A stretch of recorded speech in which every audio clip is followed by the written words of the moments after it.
Partai politik yang kita pahamin ini di dalam sistem dan negara konstitusi yang kita miliki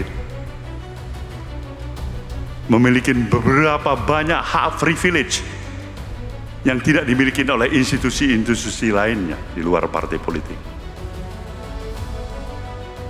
Mulai kita memilih presiden, gubernur, bupati, wali kota, membuat undang-undang, merubah undang-undang, termasuk melahirkan KPK, itu dari hak-hak privilege partai politik yang ada di negeri ini. Tetapi apakah dengan hak-hak privilege yang kita miliki demikian itu, kita merasa kita hanya berhak untuk menikmati hak privilege itu? Rakyat pasti menyatakan itu tidak benar. Itu salah kontekstual cara berpikirnya. Karena di samping hak-hak yang kita miliki, secara automatically juga harus built-in di diri kita kewajiban-kewajiban yang harus kita sertakan. Nah, salah satu kewajiban utamanya adalah proses pendidikan politik yang terus berkelanjutan dari waktu ke waktu untuk membangun kesadaran publik. Membangun kesadaran publik ini untuk melahirkan sebuah keseimbangan antara hak dan kewajiban. Memberikan juga pemahaman yang sama bahwa institusi partai politik ini mampu memberikan kontribusi yang lebih berarti. Pak Surya, tadi Bapak sempat juga menyampaikan ekspresi aspirasi dari masyarakat kan saat ini sudah banyak salurannya, media sosial, netizen juga menyuarakan soal ketimpangan, ketidakadilan sosial. Bagaimana Bapak melihat itu? Termasuk juga ada gerakan-gerakan, bahkan sekarang mengkaitkan dengan anime yang terkenal itu gitu. Bagaimana Bapak melihat? Apakah itu kritik atau itu titik untuk membuat kegaduhan yang mengganggu stabilitas kita? Kalau kita tidak manage secara baik, ya dia akan menimbulkan efek negatif. Nah, disitulah komunikasi politik yang harus bisa terjaga sedemikian rupa. Tidak ada yang kaku di sini. Semuanya memang menempatkan kepentingan nasional, ya kan? Saling menghormati. Kita kan punya prinsip dasar sebagai satu bangsa yang penuh dengan toleransi, penuh dengan solidarity di antara kita. Kenapa kita harus buang kekuatan ini menjadi kelemahan? Seakan-akan kita berjarak, saling tidak mengenal satu sama lain. Atau bahkan saling curiga loh, Pak. Atau saling curiga satu sama lain. Nah, ini memperlambat keinginan kita bersama agar bangsa ini lebih maju ke depan. Janganlah. Yang paling penting justru dalam pengamatan saya hari ini, lebih banyaknya hadir ke nilai-nilai keteladanan yang bisa diperankan oleh setiap anak bangsa ini. Nilai-nilai keteladanan dengan satu sistem dan demokrasi kita yang super liberal seperti ini memang tidak mudah. Dia harus disupervisi. Siapa yang mampu mensupervisi ini? Ada dua. Satu, pemerintah sendiri. Proses pendidikan dan menghadirkan keteladanan lahir dari berbagai kebijakan dan tentu daripada katakanlah mereka yang mendapatkan mandat hadir di dalam pemerintahan. Kedua, para pemuka dan elit masyarakat. Kita siap melihat kehadirannya. Tapi kalau nilai-nilai keteladanan itu tidak ada, percayalah, berbagai macam kebijakan yang paling hebat, sehebat-hebatnya, kita tidak akan mendapatkan aplikasinya, hasilnya seperti apa yang kita harapkan. Maka kenapa kita mementingkan hadirnya nilai-nilai keteladanan ini? Karena kalau tidak, kita terjebak pada pendekatan yang saya katakan tadi, kulit luar. Kita merasa sesuatu ada yang kurang karena kebijakan ini, buat lagi undang-undang baru. Kita suka membuat undang-undang, tambahan undang-undang dari waktu ke waktu, tanpa pernah memperhatikan sejauh mana ketaatan rakyat, masyarakat terhadap kepatuhan terhadap undang-undang itu. Ini kan ironis sekali. Negeri yang banyak undang-undang. Karena nggak nyampe mungkin, Pak, apa yang diaspirasikan oleh masyarakat. Pokoknya ada missing link di sini. Gap kan Pak? Ada gap di sini. Ini yang menjadi concern kita bersama. Sayang, 1000 kali sayang, kalau kita mau katakan maju, dengan semua karunia yang kita miliki tadi, ya kita tidak bisa hanya mengandalkan sumber daya kekayaan alam kita, demografi kita, posisi strategis kita. Iya. Tapi juga kemampuan intelektualitas kita membangun peradaban bangsa ini. Iya. Ini misi besar bersama bagi kita. Iya. Dan disinilah perlu keteladanan.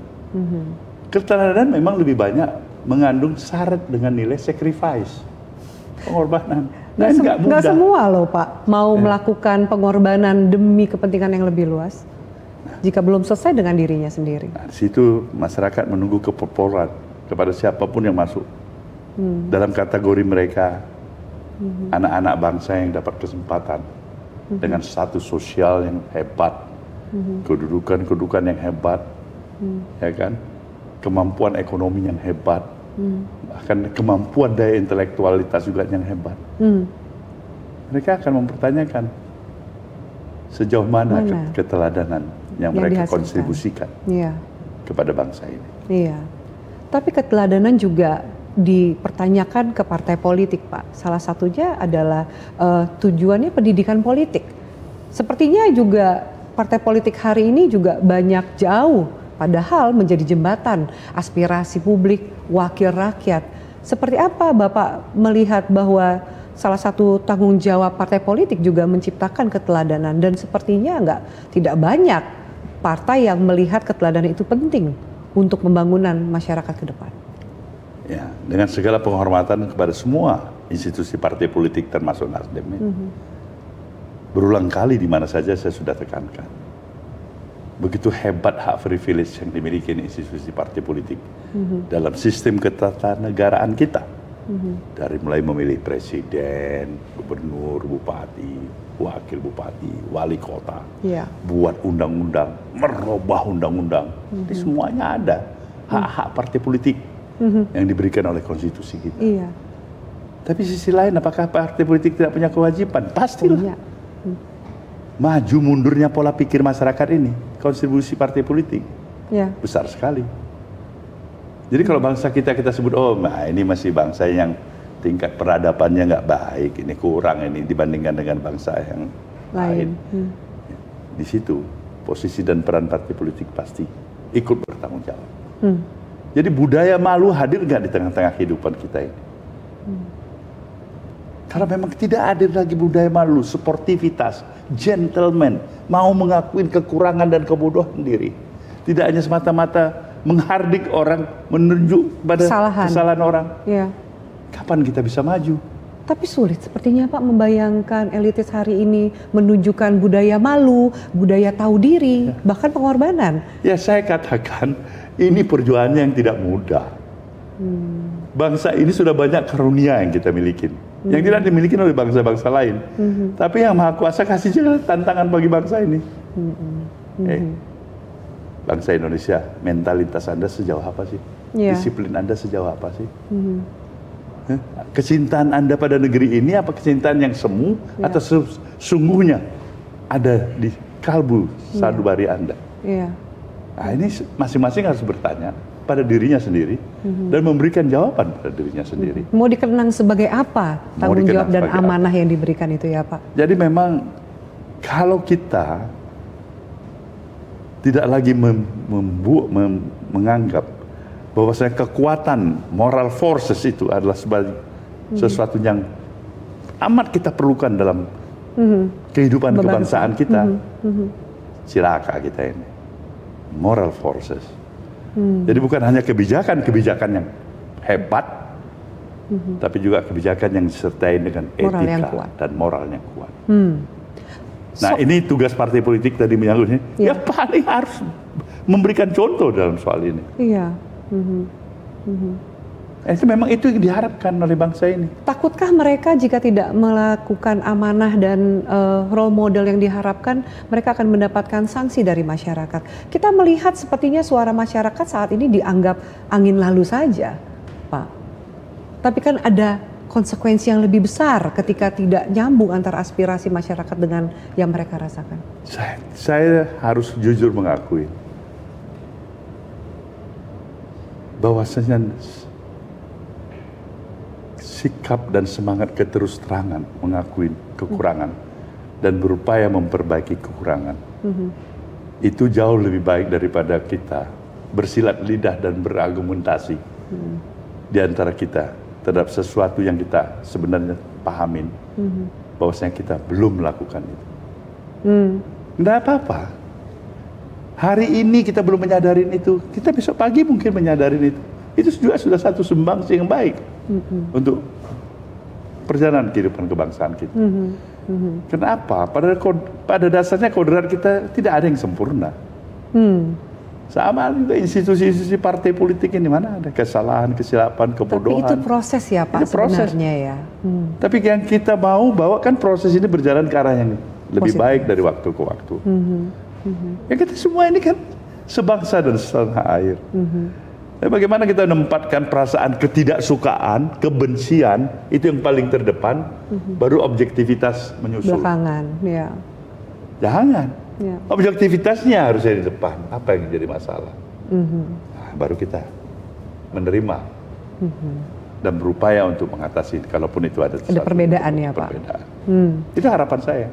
Pak, kalau kemudian sempat tadi Bapak sampaikan soal putusan MK, dan itu kita kritik ketika kita merasa bahwa itu tidak sesuai dengan konstitusi. Tapi catatan setiap pemilu, terutama pemilu serentak yang baru digelar kemarin, biaya yang sangat besar. Hasilnya juga belum dianggap sebagai tokoh-tokoh yang optimal. Bahkan ini juga catatan Nasdem, didominasi oleh politik uang. Menyambung diskusi kita dan jawaban Pak Surya tadi, bagaimana sih Pak kita memperbaiki sistem pemilu yang juga akan berdampak kepada perbaikan demokrasi kita ke depan? Ya. Berbasik pada bangun kesadaran publik, kemampuan dia untuk mencernakan ruang yang tersedia sedemikian rupa. Faktanya kita ini sekarang sudah menganut model dan sistem demokrasi yang super bebas. Konsekuensinya, spirit dan semangat individualistik itu semakin menaik. Aspek pendekatan transaksional yang materialistik itu tidak bisa terhindarkan. Dan dari waktu ke waktu dari pemilu ke pemilu mengalami peningkatan yang cukup signifikan. Bagaimana kita harus menghilangkan ini? Jawabannya nggak mungkin. Nggak mungkin, Pak? Nggak mungkin. Kita sudah berada pada posisi ini. Tetapi yang memungkinkan adalah bagaimana kita